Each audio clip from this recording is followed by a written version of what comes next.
Très bien, je vais commencer si vous permettez.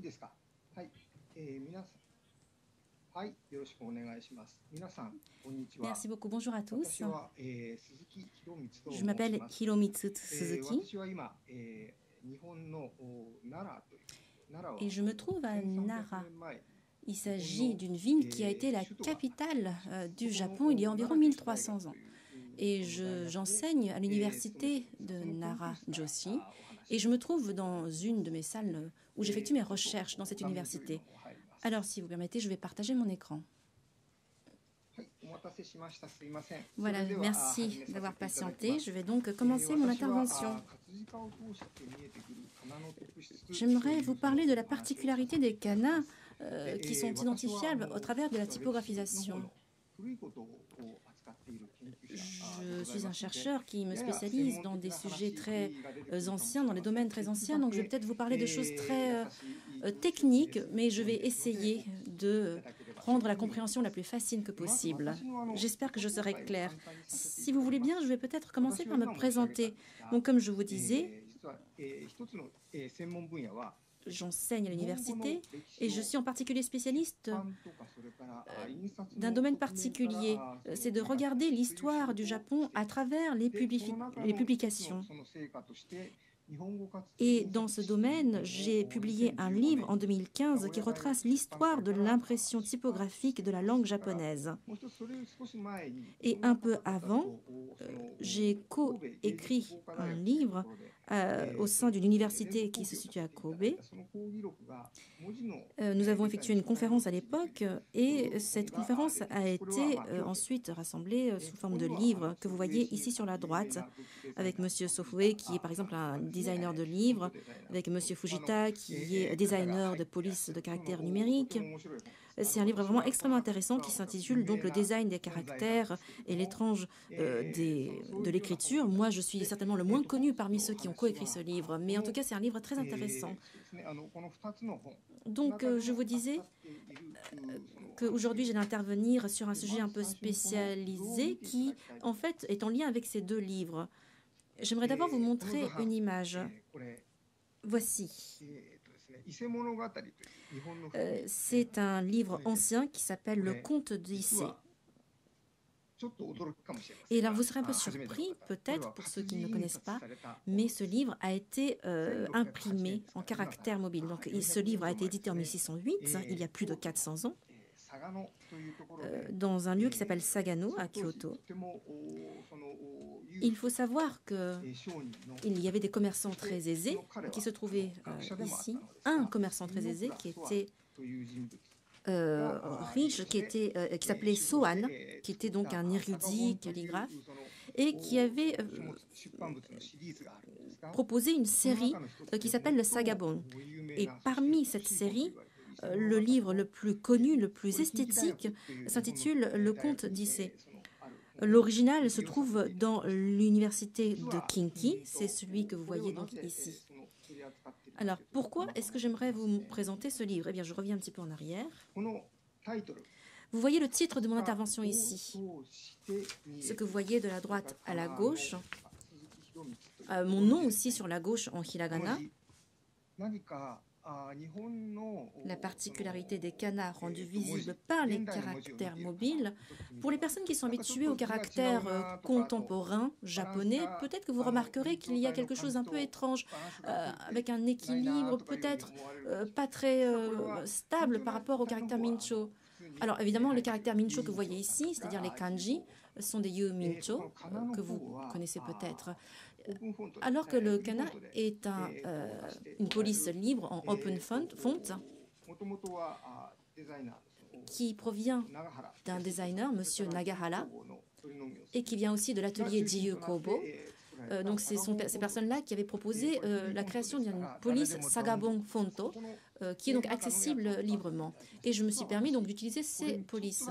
En fait, j'ai moi-même contribué un peu à la création de cette police. Voilà, si vous permettez que je m'en vante un peu, j'ai collaboré au développement de cette police.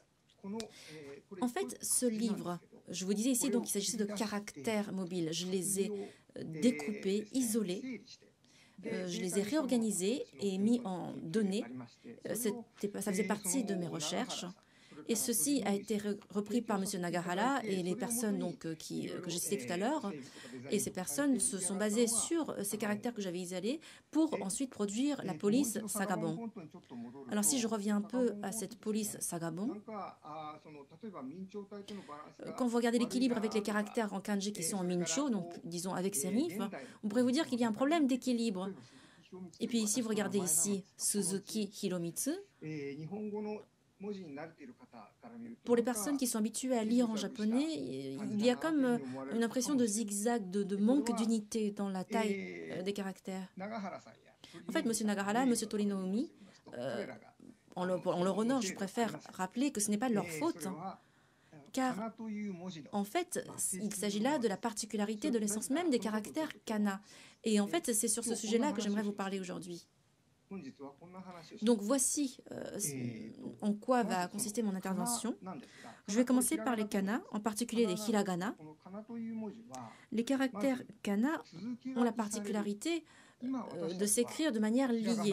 Alors ce n'est plus le cas aujourd'hui. Aujourd'hui, les hiragana sont détachés lettre par lettre. Mais à la base, et ce jusqu'il y a environ 150 ans, les kana s'écrivaient de manière liée. Donc voici la première particularité des kana. C'est la particularité première de l'écriture des hiragana. Autre chose, je vais vous montrer cette image qui est en fait un grillage que j'ai attribué au texte que vous avez vu tout à l'heure. En fait, si vous voyez, il y a des caractères qui s'étalent sur plusieurs cases. Il y a d'autres cases qui sont en fait d'autres caractères qui sont très petits. Donc voici donc la deuxième particularité des kana. En fait, la taille est tout à fait flexible. Lorsqu'on pense au kanji, eh bien, ces kanji possèdent des unités de taille. La taille des kanji est fixe et ils peuvent être alignés de manière harmonieuse. Alors que les hiragana, par rapport aux kanji, s'écrivent de manière liée et en plus avec des tailles variées. Donc les hiragana, bien sûr, proviennent des kanji, de l'écriture cursive des kanji. Mais dès lors que nous avons commencé à écrire la langue japonaise avec ces hiragana, en fait, les hiragana ont évolué pour acquérir ce style totalement différent des kanji. Une autre particularité, c'est le fait qu'il existait plusieurs écritures possibles, plusieurs caractères possibles pour une syllabe. Je reviens sur ce plan. Voyons la deuxième colonne. Alors si je lis les lettres ni, ite, irite, ne ici, nehi, to, tsu, yori, ushi, mitsu, ma, de, aru ni, mata, etc. Et en fait, si vous regardez bien, ici c'est un caractère qui n'est pas commun, qui se lit ni. Il y a un autre ni ensuite. Ma, de, aru ni. Voici un autre ni. Celui-là, vous le connaissez peut-être pour ceux qui ont appris à écrire en japonais. C'est le ni que nous utilisons de manière courante. Donc ces deux lettres se lisent ni. Pour une raison inconnue, il existe deux ni. En fait, c'est parce que ces deux ni sont des évolutions de kanji différents. Donc les kanji cursifs, à l'écriture cursive dont ils proviennent, sont déjà à la base différents. Donc de ce fait, il y avait des syllabes qui pouvaient s'écrire de manière différente. Et en fait, les personnes qui écrivaient à l'époque, les calligraphes, faisaient le choix de ne pas utiliser les mêmes caractères pour exprimer une même syllabe, un même son. Alors les hiragana, finalement, on pourrait dire que ne sont pas vraiment compatibles avec l'impression typographique. Il faut savoir que les caractères mobiles, à la base, c'est qu'il existe donc un caractère par lettre. Et d'autre part, les tailles sont standardisées.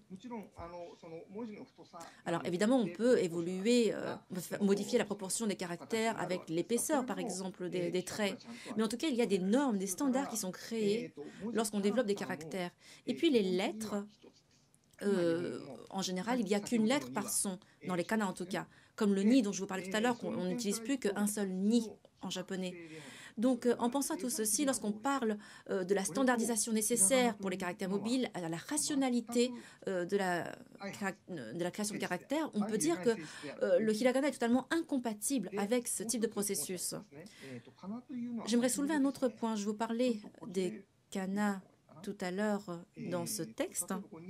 Ici, vous voyez un ni et suivi de ite. Le ite est lié, comme vous pouvez le voir.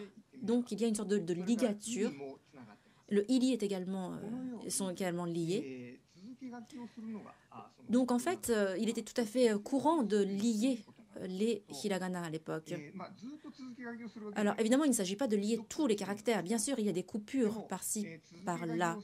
Mais le fait de lier les caractères avait un sens.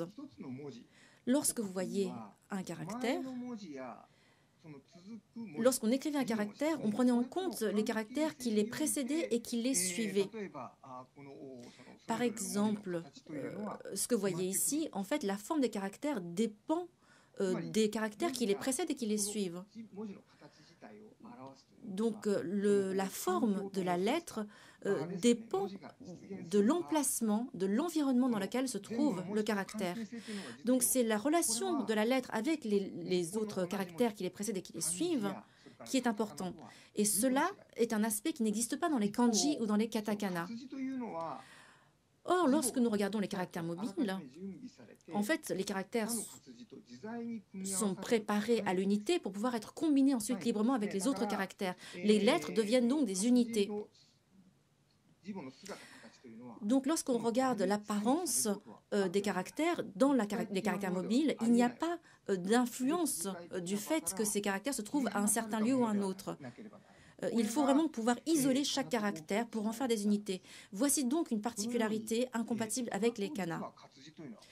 Donc, voilà, comme je vous le disais, il y a quelque chose qui ne convient pas, qui ne correspond pas entre le kana et les caractères mobiles. En tout cas, c'est ce qu'on aurait pu se dire.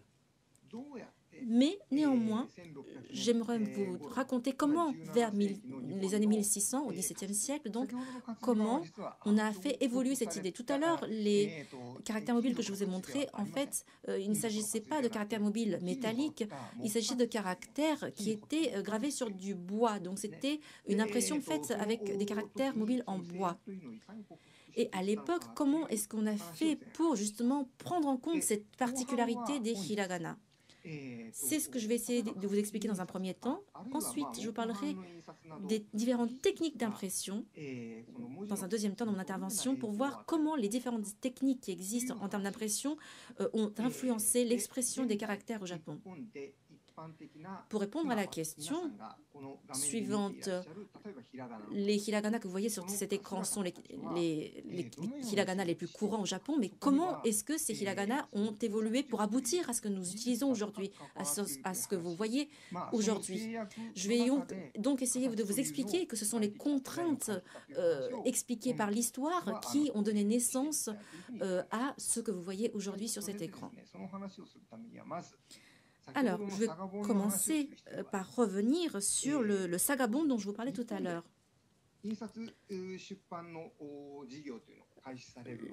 Au Japon, l'industrie de l'impression a commencé au XIe siècle, vers la fin du XIe siècle, dans la ville de Nara. C'est là où je me trouve aujourd'hui. Et à l'époque, on pratiquait l'impression au bloc de bois. Donc c'est un peu comme de la gravure sur bois. Et les textes qui étaient imprimés à l'époque étaient imprimés en particulier dans les temples. Donc, bien sûr, il s'agissait de textes bouddhiques. Parce qu'il s'agissait de temples bouddhiques. Donc, c'était les prières, qui étaient en particulier imprimés, et puis les textes théologiques autour du bouddhisme. Et puis dans les temples, on trouvait beaucoup d'influence de la culture chinoise. Donc il y avait également des littératures classiques chinoises qui étaient imprimées. Donc, en fait, il s'agissait de textes rédigés en kanbun ou alors en lecture kun, donc avec une écriture facilitée pour la lecture de la part des Japonais. Donc, tout ce qui était rédigé en japonais propre, comme le Didu Genji ou les Kondisei, étaient des récits qui utilisaient des caractères et des mots Yamato Kotoba, c'est-à-dire propres à la langue japonaise. C'est ce que nous appelons le wabun aujourd'hui. Wa signifiant Yamato, c'est-à-dire le Japon, et tous ces récits écrits en wabun, aujourd'hui nous les considérons comme étant de la littérature classique, et c'est des récits qui ont été lus dans l'histoire, mais pendant très longtemps ces récits avaient été manuscrits. Ce ne sont pas des récits qui avaient été imprimés comme les textes bouddhiques ou chinois. Néanmoins, au XVIe siècle, ou plutôt au début du XVIIe siècle, au Japon, la technique de l'impression typographique se développe. Une partie de la péninsule coréenne, peut-être, ou alors peut-être par d'autres personnes qui sont arrivées au Japon. Donc voilà, il existe plusieurs voies possibles par lesquelles donc, cette technique s'est introduite au Japon. Toujours est-il que grâce à l'introduction de cette technologie de l'impression typographique, nous avons commencé à imprimer des textes qui mélangeaient les kanas et les kanji, comme par exemple le Didu Genji ou le conte d'Issei ou le Makura no Soshi, donc la littérature classique. Ces contes, ces littératures classiques qui étaient connues par les Japonais ont commencé à être imprimées donc, à cette époque. Alors, comment est-ce que les caractères ont été créés? Comment est-ce qu'on effectue la composition pour l'impression de ces récits japonais en wabun? Il ne nous reste plus les caractères mobiles qui étaient utilisés à l'époque, nous ne sommes pas parvenus. Donc, alors, qu'est-ce que j'ai fait dans mes recherches pour essayer de répondre à ces questions? Eh bien, j'ai étudié ce que vous voyez ici. C'est donc, je disais, un livre qui se trouve dans l'université de Kinki, le conte d'Issei. En fait, j'ai fait en sorte de pouvoir analyser ce texte en numérisant celui-ci en haute définition. Pardon, je me trompe de page. J'ai appliqué une grille sur ces pages que j'avais numérisées. Là, j'avais donc pour objectif de calculer la hauteur. J'ai créé donc une grille de 18 lignes horizontales et j'ai accouplé cela à 10 lignes verticales. Pardon, 19 pour les horizontales, puisqu'il y en a une de plus pour compléter la page. Et j'ai fait en sorte que ces grilles puissent être mobiles, interchangées. Là, par exemple, vous voyez un caractère qui utilise 2 cases. Il existe également des caractères qui sont liés. Ici, le ni est inséré dans une case. Donc, ainsi de suite, j'ai essayé de permettre la mobilité de ces cases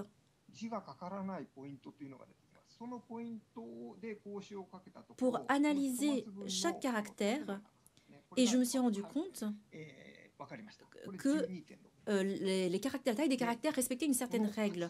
Là, on est à 12,6 mm. 12,6 mm pour la hauteur des cases. Donc cette hauteur était une unité, on va dire, d'une chasse pleine de cette écriture. Et je me suis rendu compte que la taille des lettres était tout le temps des multiples de nombres premiers de cette case qui sert d'unité. Par exemple, cette première case correspond exactement au double de l'unité dont je vous parlais des 12,6 mm.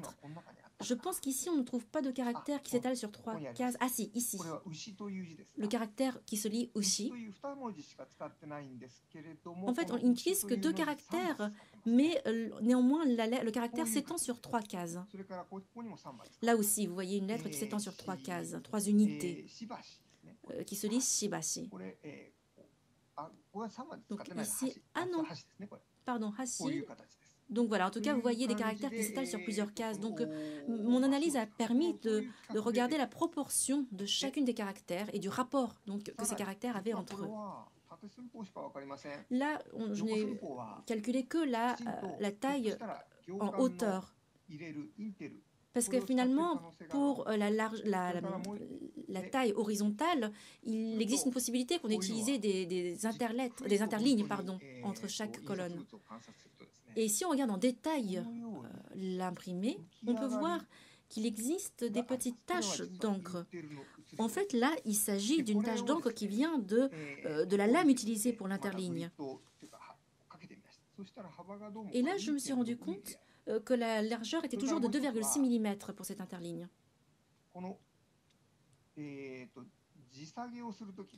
Et lorsque on laissait quelques espaces avant de commencer l'écriture, en fait, pour créer un espace libre, il fallait également apporter des caractères mobiles d'espace, qu'on appelait le kuata. Et on peut voir que ces kuata ont laissé quelques traces. Les lignes, les tracés bleus que vous voyez, en fait, correspondent au 2,6, c'est-à-dire à l'espacement des lames utilisées pour l'interligne. Et je me suis rendu compte que la largeur totale, donc en chasse pleine, faisait 14,2 mm. Ce qui veut dire qu'on utilisait des interlignes et des kuata pour les espaces, mais il n'y avait absolument aucun interspace entre les lettres. Donc il n'y avait pas d'interlettres, d'approche à l'intérieur des caractères.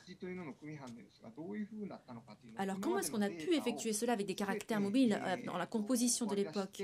J'ai dû croiser toutes les données disponibles pour essayer de comprendre en 2 dimensions, pour créer un graphisme donc, en 2 dimensions de ce qui était sans doute utilisé à l'époque. Voici ce que donc j'ai développé.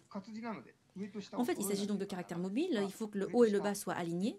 Vous voyez que ces caractères sont composables au millimètre près, donc arrivent à compléter toute la hauteur verticale.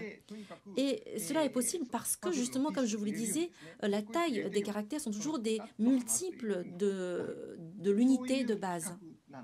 Donc voici comment se faisait la composition à l'époque. Et cela ne concerne pas que le sagabon que je vous ai présenté. En fait, les caractères mobiles de l'époque, on les appelle les kokatsujiban. Il s'agit de caractères anciens mobiles.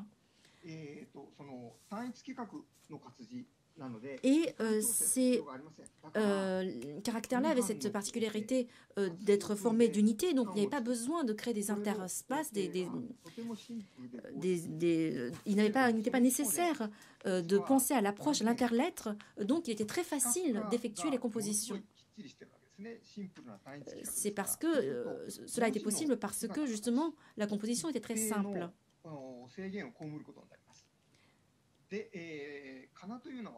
Et les kanas, à la base, je vous disais, sont de taille très variée. Donc parfois, il n'était pas. La règle générale était que les hiragana n'étaient jamais harmonisés en largeur. Lorsqu'on regarde les kanji, on peut les aligner horizontalement, ils seront toujours harmonieux. Ce n'est pas le cas des hiragana. Lorsqu'on regarde les manuscrits, évidemment, il y a des caractères liés, et on pourrait dire qu'il y a une reproduction de ces manuscrits, de ce style lié des manuscrits.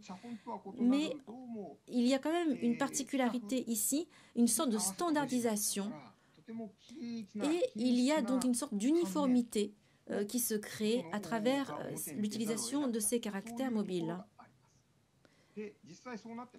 Et d'ailleurs, c'est ce qu'on peut constater. Prenons l'exemple d'un classique qui s'intitule le Masu Kagami.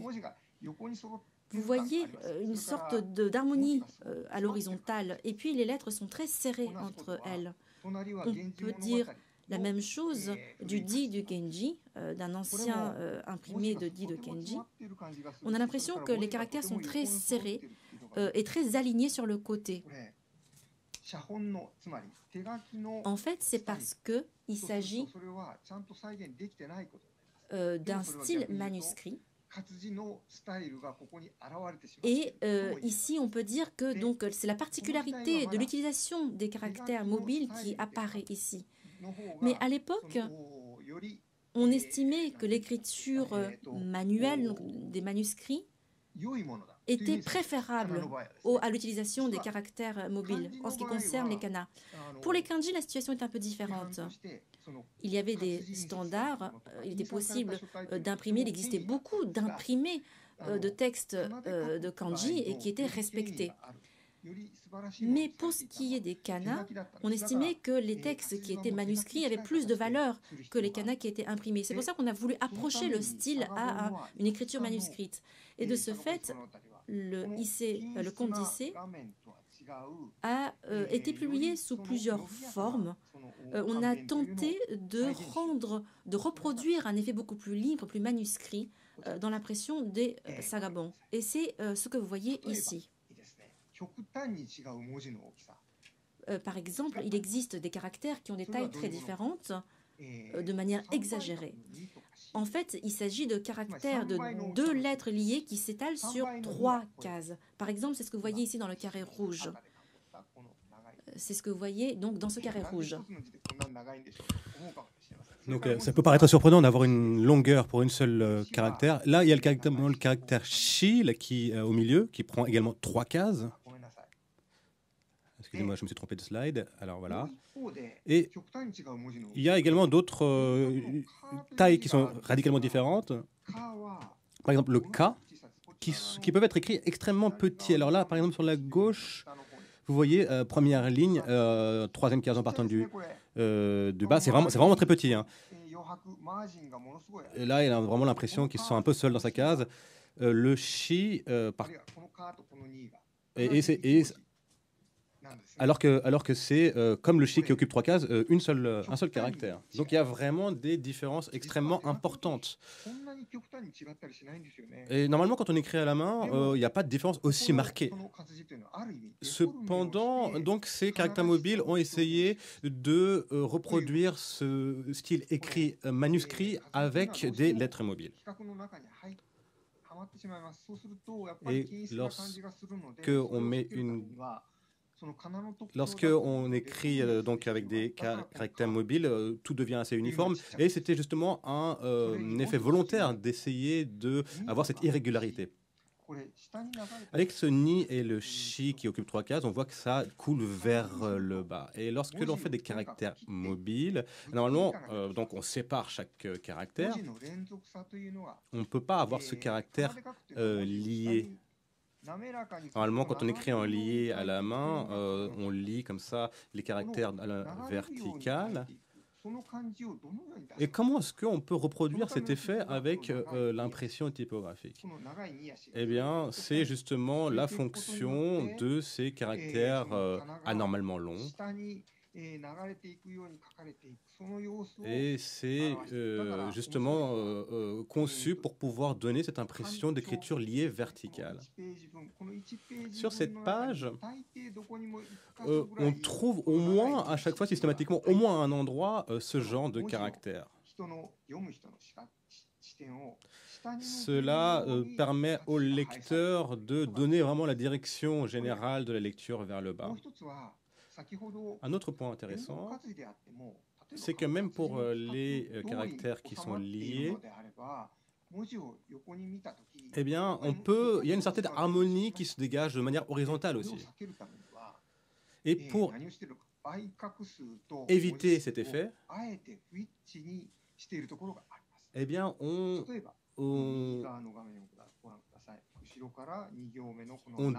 dépareille en fait le nombre de caractères et le nombre de les multiples pardon de. Alors par exemple là vous voyez qu'il y a 2 caractères qui occupent 3 cases. Là par exemple également là aussi sur le côté gauche on voit également qu'il y a 2 caractères qui occupent 3 cases et non plus une case. Donc ça se lit ici. Et là, également, ces 2 caractères, mais qui occupent 3 cases. Pareil pour la dernière Donc il y a ça se lit to-zo, et c'est deux caractères qui occupent 3 cases. Alors que derrière, il y a omou, qui s'écrit avec 3 caractères, et ceux-là sont écrits de manière compacte, compactés en 2 cases. Donc tout ça, cette espèce de stratagème fait qu'on évite d'avoir une sorte d'harmonie horizontale. Donc c'est assez fastidieux comme travail, et il n'y a que le Sagabon d'ailleurs qui utilise cette technique. Alors, ça ne veut pas dire que tous les textes imprimés ont eu recours à cela. Alors, cette époque avec des caractères mobiles anciens n'a duré finalement que 50 ans. Quand on rentre dans l'époque Edo, c'est-à-dire au XVIIe siècle, autour de 1650, 1650, de nouvelles méthodes apparaissent. Alors, de quoi s'agit-il concrètement? Il ne s'agit pas de caractères mobiles, mais pardon, de blocs de bois, impression sur blocs de bois. À l'époque, les blocs mobiles quand on les composait, ça déséquilibrait la composition. Et donc on ne peut pas faire d'impression sur le papier traditionnel japonais.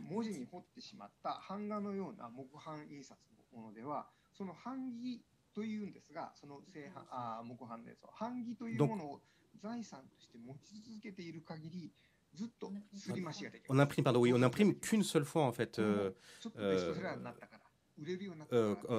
l'impression sur bois.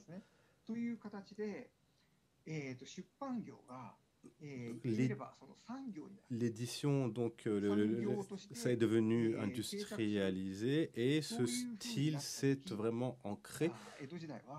Et à l'époque, cette époque Edo, donc, c'est vraiment l'époque Edo, c'est vraiment là où l'édition, l'impression a pris son essor, et c'est cette technique qui est devenue la technique principale.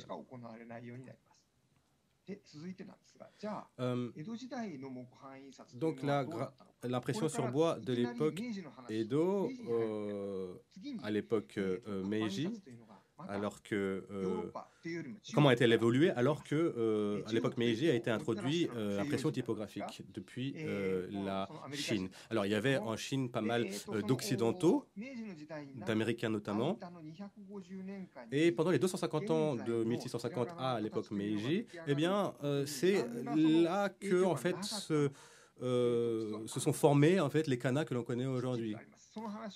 Et alors j'aimerais vous parler rapidement de cette évolution. Les kanas qu'on connaît aujourd'hui ont dû être influencés, ont subi l'influence de l'occidentalisation de l'ère Meiji. Mais avant, il y avait déjà des mouvements qui ont un peu installé en fait cette tendance au Japon à l'époque Edo. Alors ce que vous voyez à l'écran, c'est deux textes de l'époque Edo. Alors les textes édités, imprimés à l'époque Edo, selon le genre du texte, l'écriture, enfin le choix des caractères était différent. Et donc le style d'impression et les polices utilisées étaient vraiment très différentes selon le genre de texte.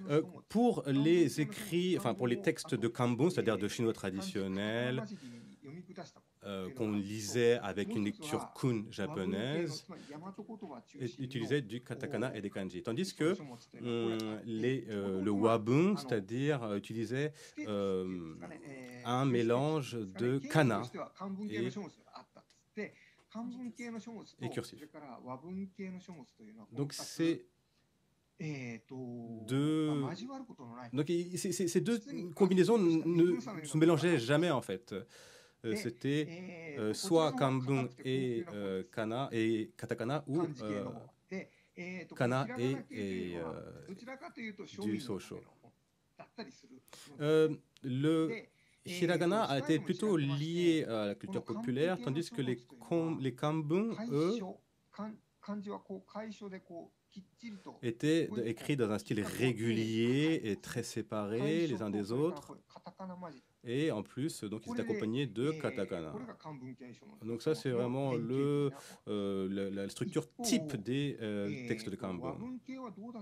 En ce qui concerne les wabun, donc là, c'est vraiment un poème traditionnel japonais, le waka, qui sont retranscrits ici. Les kana sont liés les uns avec les autres. Alors, qu'en est-il de kanji? C'est une forme qui est différente du kaisho, style régulier. Il s'agit d'un style qu'on appelle le gyosho ou le sosho, c'est-à-dire un style plus délié, plus cursif, semi-cursif. Donc le kaisho-shi, donc ces deux combinaisons étaient vraiment strictement séparées. Elles n'étaient jamais mélangées entre elles. Alors cependant, et c'est intéressant, à l'époque Edo, à la fin d'époque Edo, à la fin du XVIIIe siècle, ces deux genres qui étaient strictement séparés jusqu'ici ont été mélangés. Il y a eu des textes qui ont justement mélangé, qui sont allés au-delà de cette séparation stricte de style. Là, donc, on a un mix de kaisho et d'écriture régulière de kanji et de kana. Jusque-là, cela n'existait pas et c'est vraiment la première fois qu'on a combiné tout cela. Normalement, le kaisho, c'était le style que les érudits, des textes des érudits, que lisaient les érudits, tandis que les kana étaient, eux, des manuels ou pour pouvoir apprendre la calligraphie dans des écoles populaires.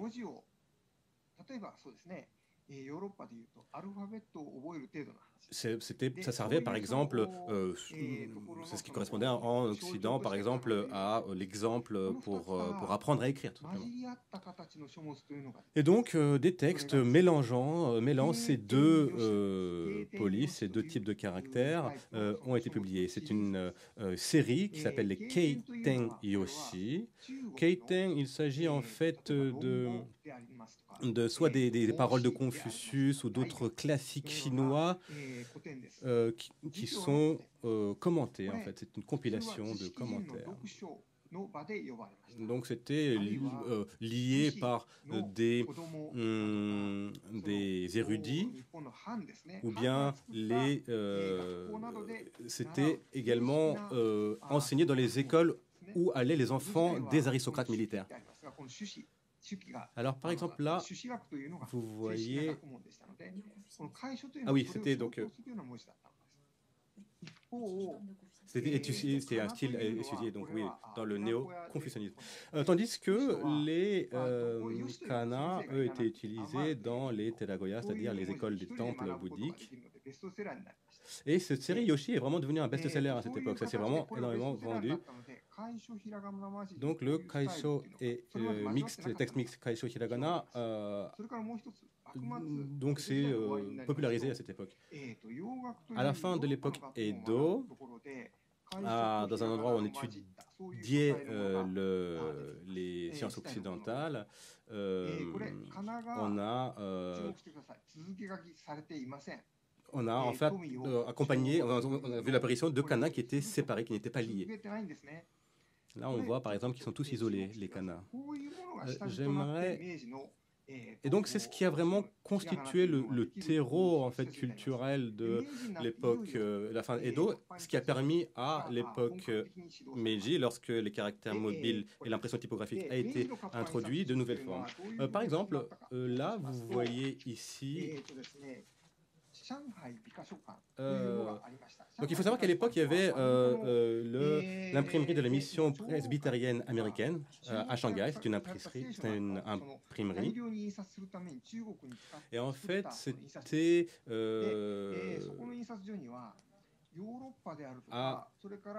À l'époque, il y avait une imprimerie de la sorte à Shanghai, mais également à Paris. Et à l'époque, dans ces textes étaient utilisés des caractères Mincho, pardon. Donc, avec ce côté, avec ces Mincho, on imprimait par exemple des copies de la Bible. Ce qui est intéressant ici, c'est vraiment la police Mincho.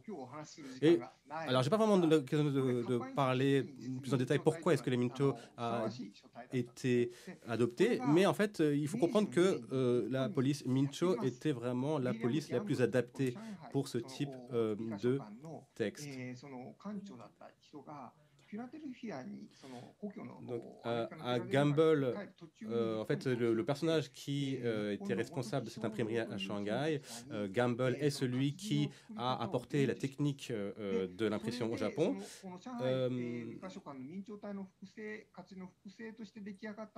Et d'autres Japonais, notamment Motoki, ont reproduit et ont updaté le Minchotai. Alors, à l'époque, il n'y avait pas de lettres mobiles de hiragana, et c'est Motoki notamment qui en a développé. Et là, par exemple, ce qu'on voit sur ce photo, ce sont des hiragana qui ont été produits par Motoki.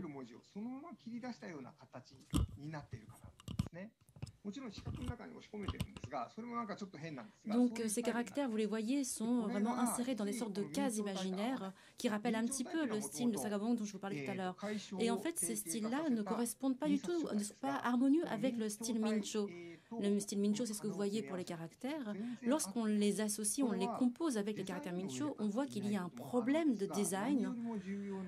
Mais ce qui est très important là-dedans, ce n'est pas que l'aspect esthétique. Je vous disais que les kana et les Mincho ne sont pas adaptés pour être mis côte à côte. C'est parce que l'évolution historique fait que ces deux caractères ne sont pas harmonieux entre eux. Ce sont deux styles qui ne s'adaptent pas. Alors je n'ai pas le temps, j'avance un petit peu dans la présentation, mais pour essayer de résoudre ce problème de manque d'harmonie, nous avons développé un nouveau type d'écriture, de caractères. Là, vous voyez Irohani, il s'agit de l'alphabet japonais. Vous voyez que par rapport à ce qu'on a vu tout à l'heure, ces caractères sont beaucoup plus proches de l'alphabet que nous connaissons aujourd'hui, des hiragana que nous connaissons aujourd'hui.